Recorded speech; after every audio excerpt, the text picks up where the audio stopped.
Aí, agora sim. O que que tava vendo? Acho que é a internet, alguma coisa assim. A minha ou a tua?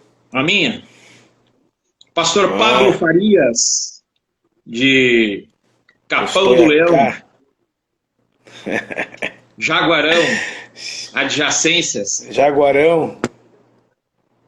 Aí, tri. Deixa Como é eu que tá, meu enquadrar querido? melhor aqui. Graças a Deus, tudo bem. E você, pastor Miguel de Santo Ângelo, Santa Rosa, meu Cheio de, apóstolo querido? cheios de formalidades, não é nós. E aí, cara, como é que estamos?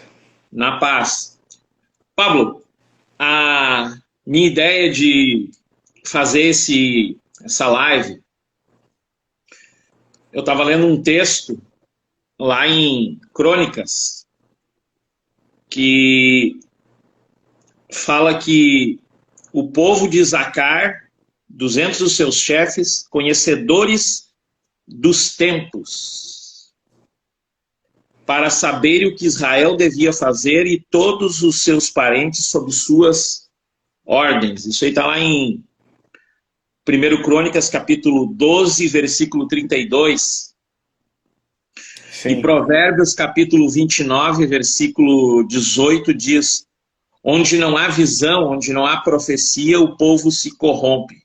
Mas quem obedece à sim. lei é bem-aventurado. O que é profecia, meu querido e amado irmão? E para quem não nos conhece, a gente. Quero só falar bem rapidinho. Quando a gente se conheceu, a primeira vez que a gente se viu, a gente falou de João Batista. E eu creio Sim. que isso nos ligou no Senhor para que a gente pudesse trabalhar com muitas pessoas. E eu creio que tu tem sido essa pessoa que tem sido usado nessa área, no profético, na nossa vida, da nossa igreja. Eu queria que tu falasse um pouco para nós o que é o profético. Bom, a profecia em si, ela tem duas fases. Ela tem uma fase no Antigo Testamento e ela tem uma fase agora no Novo Testamento, né? A profecia do Antigo Testamento, ela nos julga. Porém, a profecia no Novo Testamento, Paulo nos diz para julgar as profecias, em 1 Coríntios, capítulo 14, né? Então, uma diferença muito grande da profecia do Antigo Testamento para a profecia do Novo Testamento, né?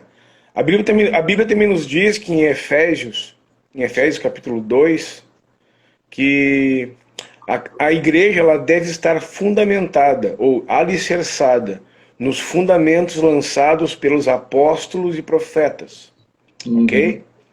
Então o que eu entendo disso? Eu entendo que no Velho Testamento os fundamentos lançados foram pelos profetas. Ou seja, é o cânon das escrituras, e são incontestáveis.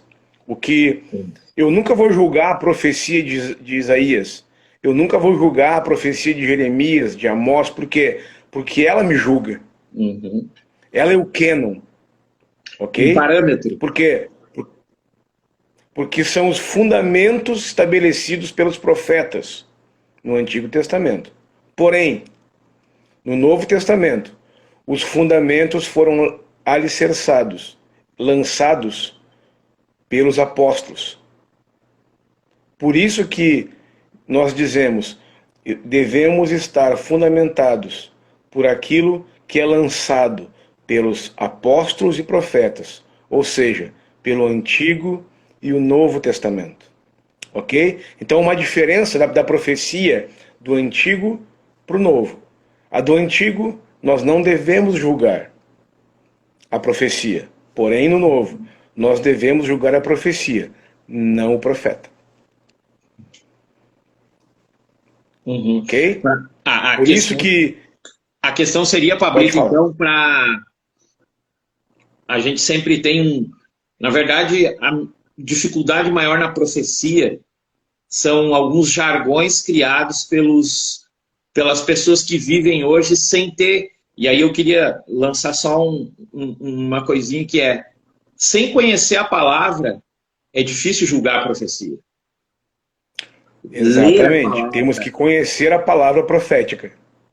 ler a palavra, ler a Bíblia, ela é essencial para que nós não entremos hoje em uma roubada de escutar algo que aparentemente parece profético e não é. Sim, pois é. Então, nós aqui na casa, nós temos muito cuidado com profecia. Nós zelamos muito por isso, sabe? A gente zela muito a ponto de, tipo, quando a gente ensina muito os nossos jovens a profetizar aqui, nós temos treinamentos proféticos e tal, né? Então, uma das coisas que a gente ensina na casa é que se ele teve um sentimento, se ele teve uma impressão, ele não diga assim diz o Senhor. Ele diz, olha, eu tive uma impressão, olha, eu tive um sentimento. Porque dizer assim diz o Senhor é muito forte, né? É muito forte. Então nós temos esse cuidado de, olha, quando estamos ensinando nossos jovens a profetizar, nós temos esse cuidado de fazer com que eles digam, olha, cuidado com isso, né? Não diga assim diz o Senhor, diga, tive uma impressão, tive um sentimento. Por quê? Porque às vezes o profeta, na realidade, o falso profeta, não é aquele que erra a profecia. E sabe, há um engano na igreja. Porque, porque a gente pensa que o falso profeta é aquele que erra a profecia, que tipo assim profetizou algo sobre sua vida, mas aquilo não aconteceu. E aí a gente chama assim, é falso profeta. Não, ele é um profeta imaturo, ok? Ele é um profeta imaturo. O falso profeta, na realidade, ele acerta e leva a um destino errado. A diferença do falso profeta para um profeta imaturo é essa. O falso profeta, ele acerta a profecia, porém, ele te aponta a um destino errado. Não sei Balaão, se você está me entendendo. Balaão. Balaão acertou. Balaão tem frases tipo, como Deus não é homem para que minta, mas filho do homem para que se arrependa, né? Tipo, Deus não é homem para que minta e nem filho do homem para que se arrependa. Quem disse essa frase foi Balaão, e isso está certo. O problema é que Balaão, ele vendia a profecia. Ele era um falso profeta. Entende? A diferença é essa. Não é, o falso profeta não é aquele que erra a profecia. Esse é um profeta imaturo, ele está aprendendo a profetizar e nós devemos ter amor e paciência sobre os nossos jovens que estão sendo ensinados a profetizar. E profetizar é uma caminhada, não é do dia para a noite. Sim, porque os dons devem ser desenvolvidos. Sabe, nós temos que ter paciência enquanto nós estamos desenvolvendo os dons. E às vezes os profetas erram. Mas isso não quer dizer que alguém errou uma profecia sobre você, que isso é um falso profeta. Pelo contrário, muitas vezes falso profeta é aquele que acerta a profecia, mas está te apontando para um caminho totalmente diferente do que Jesus disse. Então, o profético é o coração de Deus, é o alinhamento de Deus para um tempo. Seria isso? Na realidade, o profético ele tem muito, ele é muito mais do que manifestar dom. Na realidade, é muito mais do que manifestar palavra de conhecimento, palavra de sabedoria, ou liberar algo sobre o futuro, ou desvendar algo do passado. Na realidade, o profético tem a ver com uma amizade com Deus. Então, Pablo, qual seria a diferença entre um profeta de ofício um homem em qual Deus deu um dom sobre a vida dele para que ele venha manifestar, e o viver um profético, viver aquilo Sim. que está se desenvolvendo naquele tempo, para aquele lugar, para aquela pessoa, para aquele grupo, porque eu vejo que há uma diferença. Um grupo ele Muito. tem um chamado para algo, outro grupo tem outro chamado, e a nossa dificuldade maior é compreender que nós somos corpo, que tudo Sim. junto vai somar e vai fazer um final, não uma Sim. divisão que vai fazer o que um se sobressaia sobre o outro ou qualquer coisa do tipo. Sim. Em 1 Coríntios capítulo 14, Paulo fala que o dom profético serve para edificar, exortar, consolar e encorajar. Dom profético, ok? O dom profético tem a ver com uma capacidade, com uma, como eu vou te dizer, com uma habilidade pessoal. Mas Sim. não quer dizer que aqueles que têm dons proféticos sejam profetas de ofício. Uhum. Nós temos um lema aqui na casa, nós dizemos assim: aqui todos podem profetizar. Por quê? Porque estão debaixo de um manto apostólico profético. Então, quando estamos debaixo de um manto apostólico profético, todos podem profetizar. Assim como Saul profetizou. Tô ligado. E não era profeta, mas ele estava debaixo do manto de Samuel. Todos Uhum. estavam profetizando e, naquele momento, Saul, que na minha opinião não tinha nada a ver com profeta, nada a ver com profecia, com o coração totalmente desviado de Deus, também profetizou. Por quê? Porque eles estavam num ambiente de profecia, num ambiente apostólico profético. E então, quando estamos nesse ambiente, nossas habilidades, elas afloram, elas saem para fora. Saul tinha uma habilidade de profetizar, só não era profeta. Uhum. Então, manifestou o dom profético nele ali, não sei se você me entende. Sim. Depois até a gente pode colocar na descrição do vídeo, quando a gente for postar, sei, eu não me lembro o número o capítulo quando Saul profetizou, mas é legal o pessoal ter para ler depois aí, Uhum. né? Então, o dom profético, ele tem a ver com a graça de Deus em Uhum. conceder o dom para a igreja, para que ela se mova profeticamente. Sim. Então, por isso que nós ensinamos a todos a profetizar Uhum. na igreja. Devemos ensinar. Devemos buscar esse dom. Paulo fala Uhum. sobre isso, né? Entre todos os dons, busque o dom de profecia. Mas o dom de profecia, ele não tem. Não é que não tenha nada a ver, mas não quer dizer que aquele que profetiza é profeta. Uhum. E dentro disso, Pablo, então eu posso treinar o profético? Devemos, Uhum. devemos treinar por quê? Porque é uma habilidade, é como o dom de música, por exemplo. Uhum.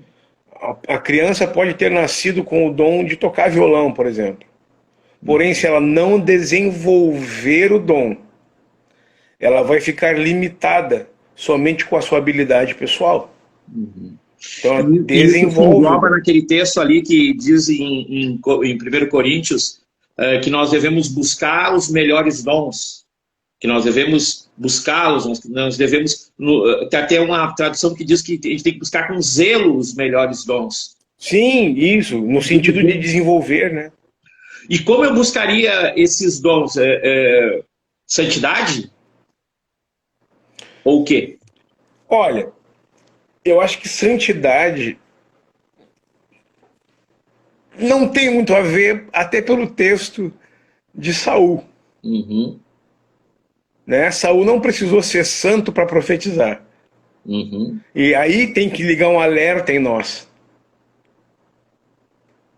Porque nem todos aqueles que andam em santidade, ou seja, tem pessoas que não andam em santidade, mas tem a habilidade de profetizar. Uhum. Não sei se você me entende, Não, entendo, entendo, entendo. O que, né? na verdade, a minha pergunta ela tem algo por trás que é o quê? A diferença entre um profeta e um falso profeta. Sim. Fala isso para A nós. diferença, a principal diferença de um profeta para um falso profeta é que o profeta desenvolve uma amizade com Deus. Uau. Na realidade, sabe, eu lendo ali 1 Reis, capítulo 17, quando Elias aparece. Uhum. Ele aparece do nada, tipo, do nada, né? Uhum. Não diz que Elias, de qual tribo Elias é. Diz que ele morava em Tisbe, ali e tal. Mas não diz, a Bíblia não nos diz de onde apareceu. Simplesmente Elias como se fosse jogado dentro da Bíblia, assim, tuf, sabe? Tipo, Uhum. aparatou, tuf, entendeu? Uhum. Tipo, apareceu, né? E ele já começa dizendo assim, olha, quero dizer uma coisa, não vai chover, e só vai chover quando eu falar, e o cara já fica assim, pô, que poder tem esse cara, né? Só que aí a gente lendo o capítulo, a gente vai ver que Elias vivia face a face com Deus. E ele não era da tribo de Levi, que poderia entrar uma vez por ano na presença de Deus. Mas ele, não sendo da tribo de Levi, andava face a face com ele. Ou seja, aí você lendo o capítulo 17, a Bíblia diz que a palavra do Senhor vinha a Elias. Uhum. E então ele se movia. E ele ficava naquele lugar onde Deus mandou. Até que a palavra do Senhor vinha a ele. E ele se movia. A diferença do profeta para o falso profeta é, primeiro, ele desenvolve uma amizade com Deus a ponto de andar face a face com ele. Uhum. E ele espera que a palavra venha a ele. Em Uhum. Apocalipse 19 diz que está falando sobre a descrição de Jesus ali,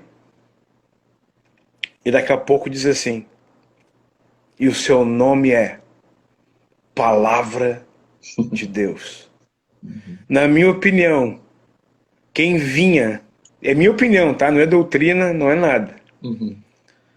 Elias esperava que o Cristo pré-encarnado, o rei noivo, viesse a ele. E então ele se movia. Mas é a Uhum. minha opinião. Ele está dizendo, a palavra do Senhor vinha a Elias. Quem é a palavra de Deus? Próprio Cristo. O próprio Cristo. Uhum. Então ele se movia. E porque ele diz, eu vivo face a face com ele.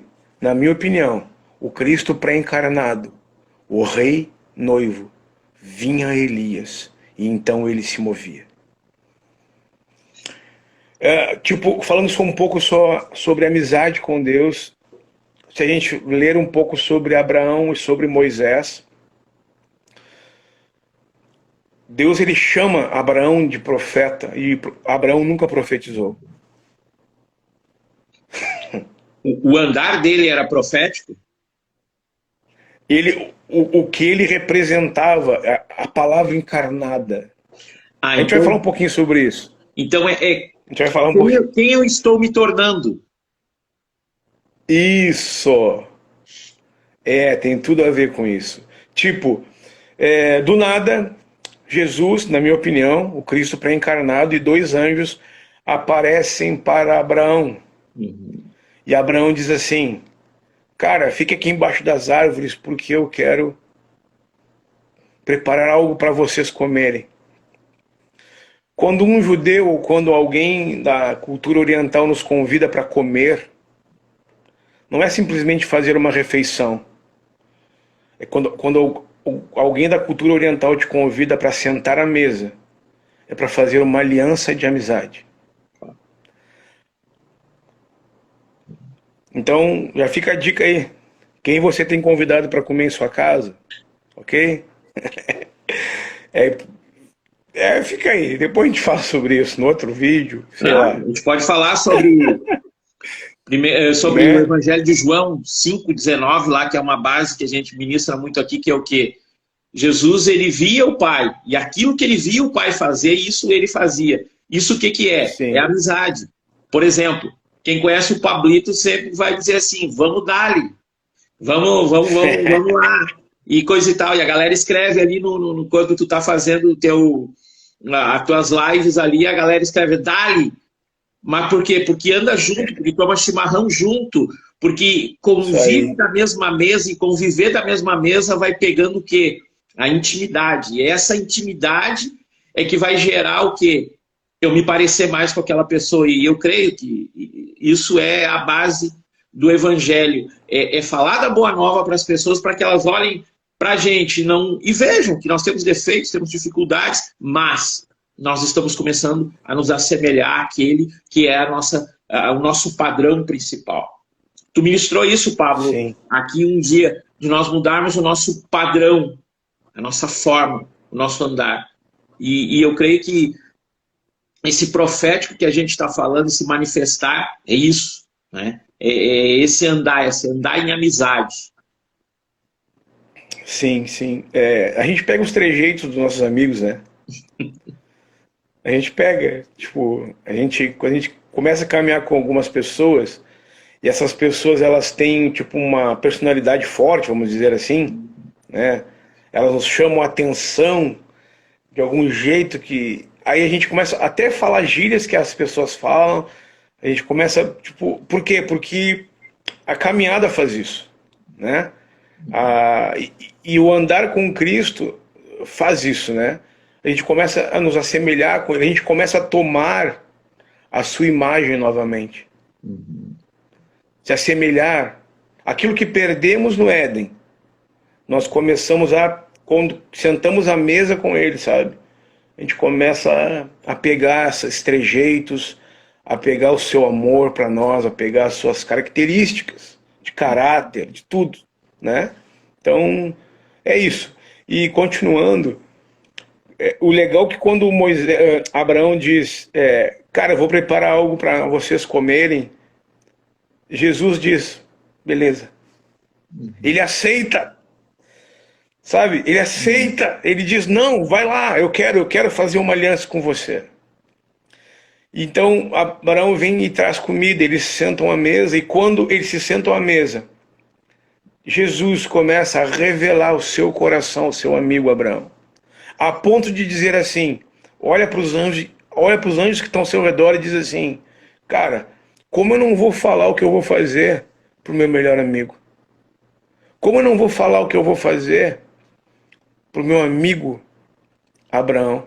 Então ele revela o seu coração, ele revela o futuro de Abraão, ele revela que vai destruir Sodoma e Gomorra, mas principalmente, só um amigo pode ser intercessor.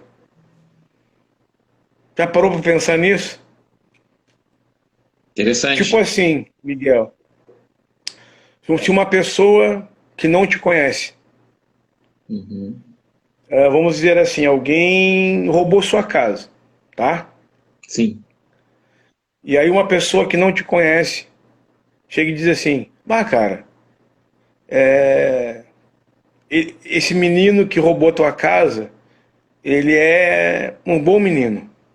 Ele foi uma escapada, ele tá envolvido com drogas e ele tem como retornar. Mas se essa pessoa não te conhece, essa pessoa intercedeu por esse menino que roubou tua casa. Mas como você não conhece a pessoa que intercedeu, você não vai ouvir. Porque pode ser uma cilada, ok? Correto. Porém, se um amigo pessoal teu conhece esse menino e você confia nesse teu amigo pessoal e o teu amigo pessoal diz assim, cara, eu conheço esse menino, foi mal, ele fez errado, ele deve pagar por aquilo que ele fez. Porém, não impute a ele todo esse julgamento. Dá uma aliviada. O que você faria? Você ouviria o seu amigo. Com certeza. Por isso que Abraão intercedeu por Sodoma e Gomorra. Porque ele podia ficar entre o juízo e entre Jesus. Jesus só ouve aqueles a quem ele tem uma amizade. Sabe, você que é intercessor que está nos escutando agora, ou nos vendo agora, desenvolva uma amizade com Deus. Porque senão, desculpe, ele não tem ouvido a tua intercessão. Verdade. Forte. Forte. Interceder, então, é se colocar entre o juízo e o juízo. E ali dizer que aconteça algo que acabe com aquela destruição e venha algo que beneficie, que traga de volta aquela pessoa a qual a gente está intercedendo, ou aquela situação, uma mudança, uma transformação. Seria isso? Isso aí. Aqui, Pablito, o que é o canal que vocês estão começando aí, Profético Basicão? O nome é mais vago que qualquer outra coisa, né? Poderia ser o Profético colocou ali, ungido, agora né? Mas é o nome ali, Basicão. A gente colocou o Profeta Basicão agora, porque o apóstolo Marcos pediu. Cara, vai ficar mais tua cara. Uhum. Vai ficar mais tua Não cara. É Bota ali, basicão mesmo. Profeta Basicão. Ficou legal, mudamos ali, mas ficou top. Bom, cara, a gente está começando isso e creio que... Por que basicão? Por que básico, né? Porque geralmente a gente quer saber dos altos níveis de profecias e profetas, mas na realidade a gente tem que ter fundamento, né? Então eu me dispus a colocar fundamento sobre o profético. Tipo, para que a gente não caia nos erros que alguns profetas têm caído nesses dias, né? De se vender, de profetizar coisas do seu coração. Então estou tentando, não sei se estou conseguindo, lançar fundamentos para que a profecia seja de verdade aquilo que Deus quer e aquilo que Deus está falando. O meu amigo Júnior Mas aí, do 9 Graus, pode crer. Benção. Pablo, e aonde é que está no Instagram, o Profético Basicão? Está no YouTube? Como é que funciona essa dinâmica? Para a gente os dois estão. ter, tipo, como a gente falou, é um treinamento. Então, como está sendo colocados alguns pontos diariamente, algumas coisas, como é que a gente pode encontrar isso e o pessoal poder começar a trabalhar nisso e a gente começar a fundamentar algo para que, de repente, lá, Hebreus fala, o apóstolo Paulo fala que eles deviam aperfeiçoar algumas coisas, mas que eles não deixassem de lado os fundamentos que já foram lançados. Aí ele fala do arrependimento de obras mortas, ele fala da fé em Deus, imposição de mãos, coisa e tal. Então, primeiro eu tenho que ter um fundamento para poder construir algo que me faça diferença. E para construir algo no profético, então eu preciso de uma base. Essa base é isso que tu tem lançado. No Instagram, todo dia de manhã, mais ou menos 7, 7h30 da manhã, é isso? Eu fiz agora a partir das 8h30, 9h. Porque eu alcanço uma gama um pouco maior de pessoas ao vivo ali.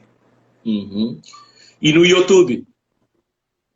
No YouTube eu estou lançando vídeos aleatórios, assim, tipo, em sequência, né? Mas sobre fundamentos proféticos. Então, estou tentando lançar vídeos curtos, né? De 5, 7 minutos, falando sobre fundamentos proféticos, assim.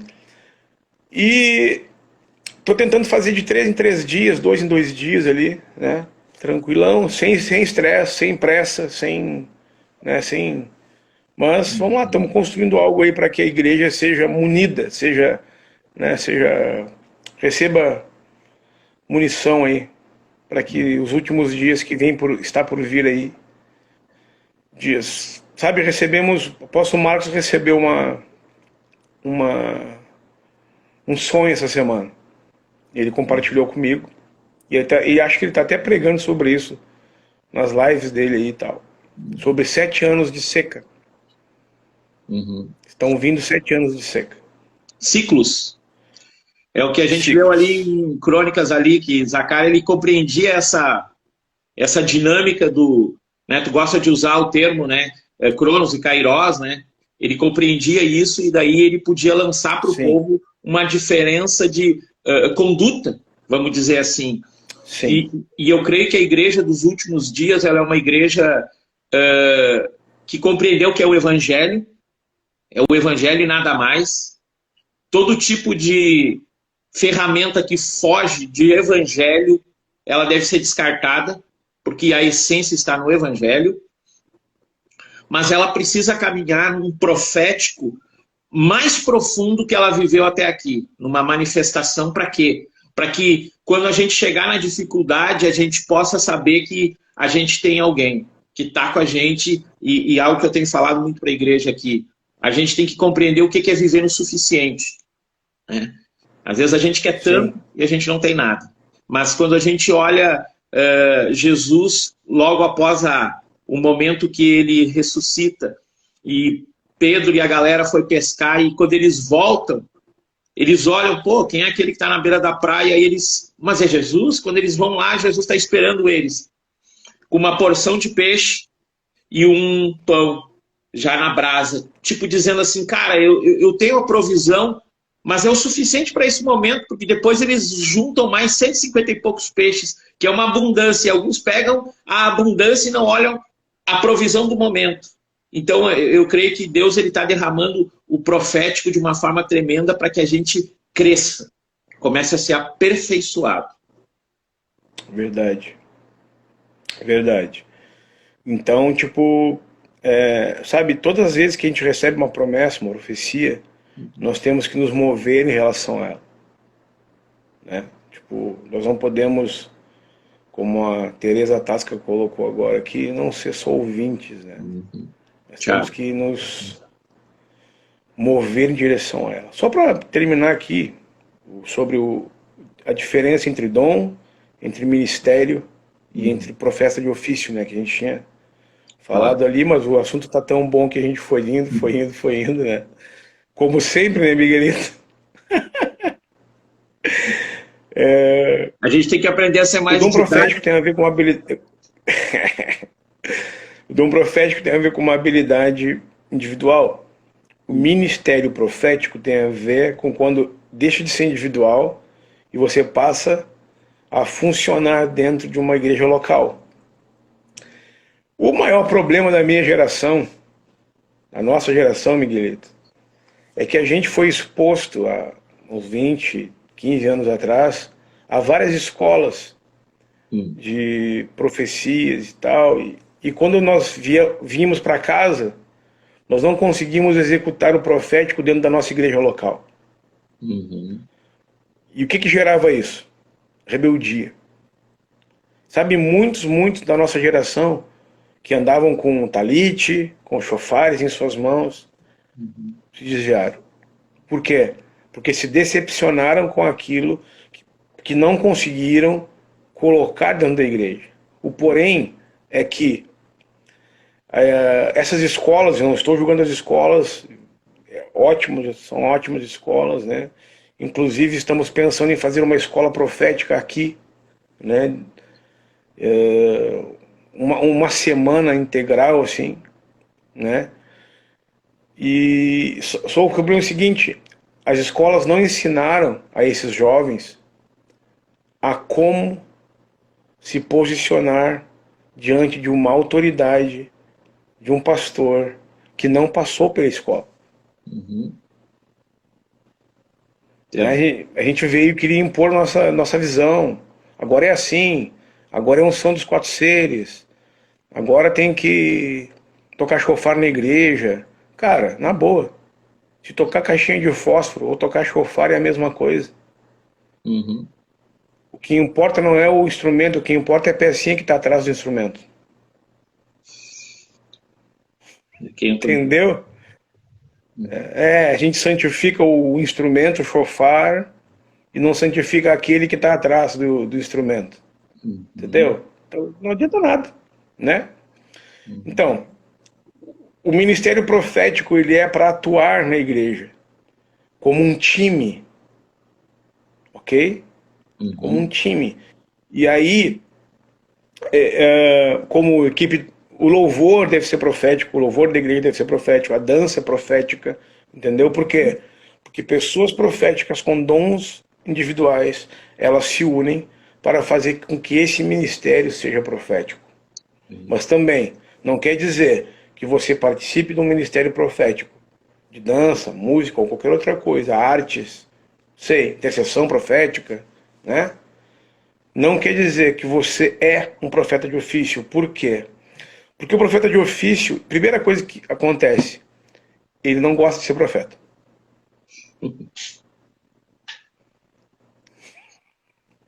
Ok? Ele não gosta. Ele não gosta nem de ser chamado de profeta. Olha a responsabilidade que ele tem que tomar sobre si. Sim. Entendeu? Segundo, ser profeta de ofício tem a ver com a mensagem. Uma mensagem. E não importa se ele vai pregar sobre dízimos, ofertas, casais, cura na alma. Ele sempre vai falar a mesma mensagem. Por quê?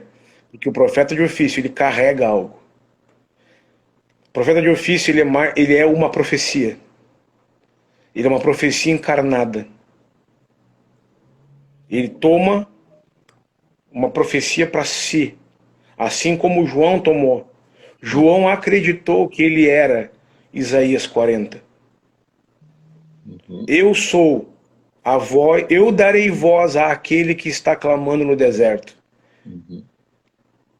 Eu darei voz àquele que está clamando no deserto. Existia alguém clamando no deserto.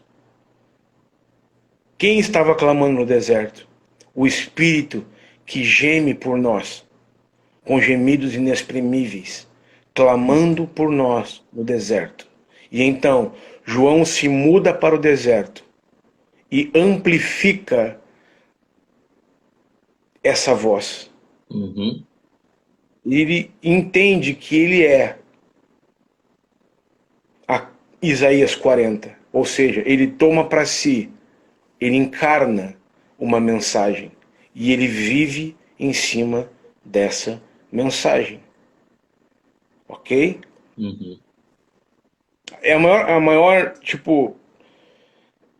característica do profeta é essa. Primeiro, não gostar de ser profeta. Segundo, carrega uma mensagem e não importa o que aconteça, ele vai pregar aquilo sempre. Sempre. O profeta, ele gasta a sua vida com aquilo que Deus quer fazer. Ele está envolvido, sabe, existem muitos profetas do futuro hoje, sabe? Tal. Mas Deus nessa geração está levantando os profetas do hoje, do agora. Como João, que ele estava na ilha de Patmos, não sabia das realidades de todas as igrejas da Ásia, e simplesmente Deus revela para João o que estava acontecendo nas igrejas da Ásia, no agora. E ele escreve e manda para as igrejas. Está acontecendo isso, e isso, e isso, e isso.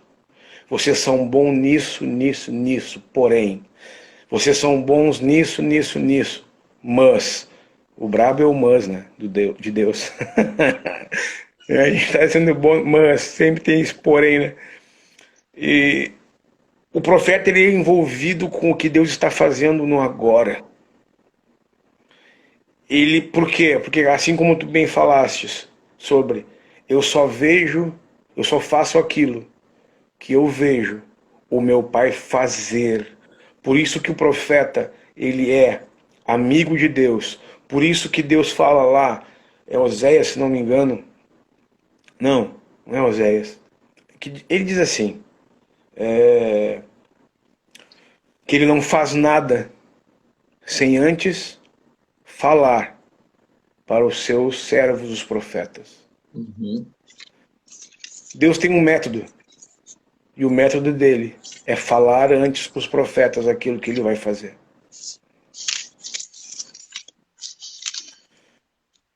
Pablo, Então, por isso que o profeta... Oi. pode falar, Por, pode falar. por isso que o profeta tem a ver com hoje. Deus está levantando pessoas proféticas, homens proféticos e profetas de ofício, envolvidos com o hoje, gastando sua vida com aquilo que Deus está fazendo agora. O profeta de ofício quer fazer o que Deus está fazendo.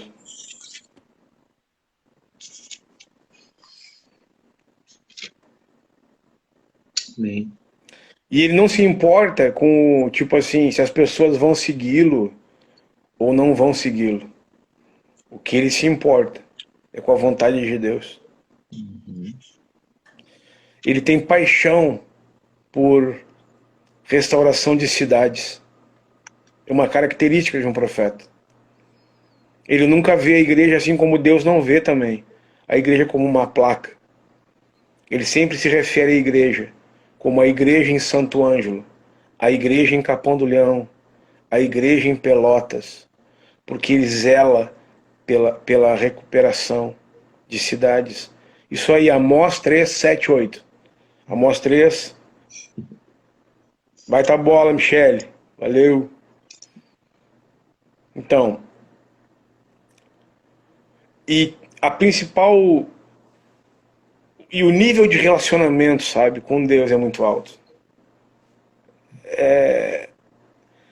Ele coloca a sua vida em sacrifício.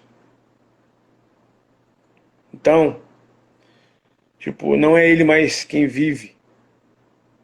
Né?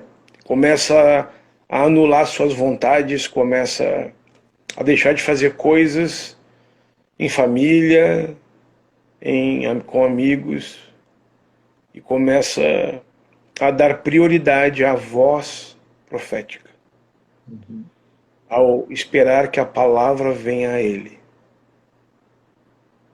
Mais ou menos isso. E santidade, que será sempre a mensagem enrustida no meio da mensagem que ele carrega. Né? Tipo, a santidade é o que está no coração do profeta. Por isso que muitas vezes ele é incompreendido. Por isso muitas vezes que ele pega pesado. Né? Por isso que ele fala coisas que às vezes, a maioria das vezes, as pessoas não querem ouvir. Porque ele é totalmente comprometido com a santidade de Deus e sabe que a santidade de Deus ela é diferente da santidade do homem. João 17 fala que a oração sacerdotal de Jesus ali, ele fala: a palavra já vos tem santificado, minha palavra já vos tem santificado. Então eu creio que isso é muito juntando aquilo que tu estava falando, quem eu estou me tornando, a amizade que eu tenho com ele, ela vai gerar uma santidade. Eu busquei muito tempo na minha vida me disciplinar, entre aspas, isso, e não gerou nenhuma mudança na minha vida, mas quando eu comecei a compreender que eu tinha que andar com ele, que eu tinha que caminhar com ele, e que as minhas... E uma outra coisa que a gente pouco fala, né, Pablo? A gente é humano. A gente tem irritações, a gente tem dificuldades, a gente tem problemas, a gente dorme mal e acorda de mau humor. E às vezes a gente quer fazer com que isso tudo... a gente mistifica tudo isso e esquece que a gente tem um Deus que é mais poderoso que qualquer outra coisa dessas e que Ele está gerando algo em nós. É o que eu tenho visto na tua vida. Tu é um cara que, desde que a gente conheceu, a gente tem visto que Deus tem gerado algo. E a gente que é mais íntimo, né? Às vezes não dá vontade de fazer algumas coisas, mas a gente continua na palavra que o Senhor tem nos dado. E aí a gente vai andando, a gente vai indo à frente. O Instagram tem um tempo, quero mais uma coisa do tipo, Pablo. Tem uma apostila sobre o profético basicão. Onde é que a gente pode pegar ela... assim, ó, a apostila física, ela tá R$ 15. Uhum, A apostila em PDF tá R$ 10. Tá? Então uhum, pode pedir aí no canal, pode pedir lá no meu canal pessoal, no Profeta Basicão também no YouTube, tá? uhum, Ou quem tem meu WhatsApp aí, manda pra mim que eu te mando, que uhum. eu te que eu mando aí, E a gente faz o dou câmbio. Uhum. te passo o Pix Sim. do meu CPF e tal, tá? Uhum, R$ 10 em PDF, uhum. R$ 15 na apostila física, tá? Tudo isso que a gente falou tá ali. E essa apostila vai virar um livro, viu? Uhum. Eu ia te Já perguntar isso. está virando um livro já. Amém. Acho Amém. que daqui a uns 3 meses nós vamos já mandar para, sei lá como é que chama isso aí, não sei o nome. Revisão Revisão ortográfica e tal, para editora também. para Isso aí. editora, coisa e tal. Pablo, eu quero que tu deixe, nesse último momento, uma palavra em relação a isso que a gente está vivendo hoje e também isso que está começando a brotar cada vez mais no coração das pessoas, compreender mais do que Deus tem para nós nesse tempo. Quero que deixe uma palavra para nós. Amém. A palavra que eu quero deixar no coração de vocês é que o reino de Deus está voltando. Amém. O reino de Deus está chegando. E eu creio nos meus profetas. Amém. E o meu profeta disse que está vindo um tempo de 7 anos de seca. Então, é momento dos Josés se levantarem nesse tempo e tomarem as chaves dos celeiros em suas mãos, porque nós vamos alimentar a muitos. Em meio a 7 anos de seca, não sei se é física ou espiritual, uma companhia de José se levantará. E essa companhia terá a chave do celeiro nas mãos. Amém. E eles alimentarão a muitos. Aqueles que têm fome e sede de Deus virão a nós e serão alimentados nesses 7 anos de seca. Porque Deus está proporcionando esses 7 anos de seca para que as pessoas tenham fome e sede. Amém. Eu Não há creio. outro jeito de Deus trazer essas pessoas a não ser proporcionando a elas uma vontade de comer e beber da palavra. Então, seja essa pessoa, faça parte da companhia de José Amém. nesse tempo. Amém. Amém? Amém. Só para adiantar, Pablito, a Tereza ali falou sobre Nazierado. Já quero te convidar para, nos próximos dias, nós fazermos uma live de novo, falando sobre isso, sobre Nazireus. O que tu acha? Antes do nosso evento, que vai Bora? ter lá em maio, o pastor Pablo vai estar em Santa Rosa conosco, falando sobre Nazireus. Vai ser uma bênção também, estamos já preparando tudo isso. O que tu acha, Pablo? Bora, vamos falar? Isso Vamos aí. falar do que a gente é. Nazireus Vamos lá. carecas.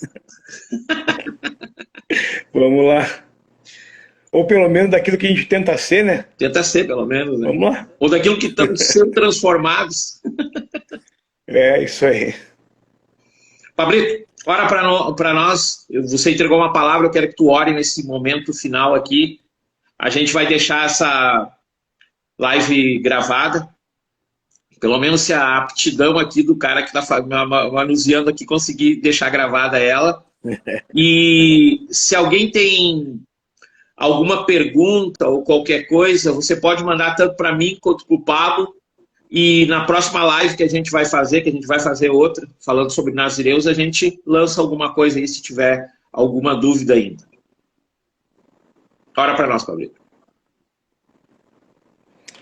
Só um pouquinho, ó, o Léo aqui lá do Maranhão. E aí, Léo, te amo, cara. Amado profeta, o Senhor me pediu para deixar a minha barba crescer. Me dá uma palavra em prol disso. E te dou, deixa. Tá aí a palavra, Léo. Deixa crescer. Amém. Vários profetas desse tempo receberam uma palavra no primeiro do ano, que não colocariam durante esse ano navalha sobre o seu cabelo e sobre a sua barba. Então, toma essa palavra, Léo, e vai-te embora. Amém, vamos orar. Pai nosso que estás no céu, santificado seja o teu nome, e venha a nós o teu reino. Seja feita a tua vontade, aqui na terra, como é no céu. E o pão nosso de cada dia nos dai hoje. E perdoa as nossas ofensas, as nossas dívidas, assim como nós temos perdoado aqueles que nos ofendem e aqueles que nos devem. Não nos deixes cair em tentação, mas nos livra do mal, porque teu é o reino, o poder e a glória para todos sempre. Amém. Amém. Abração, Pablito. Abraço, beijo para todos aí. Falou!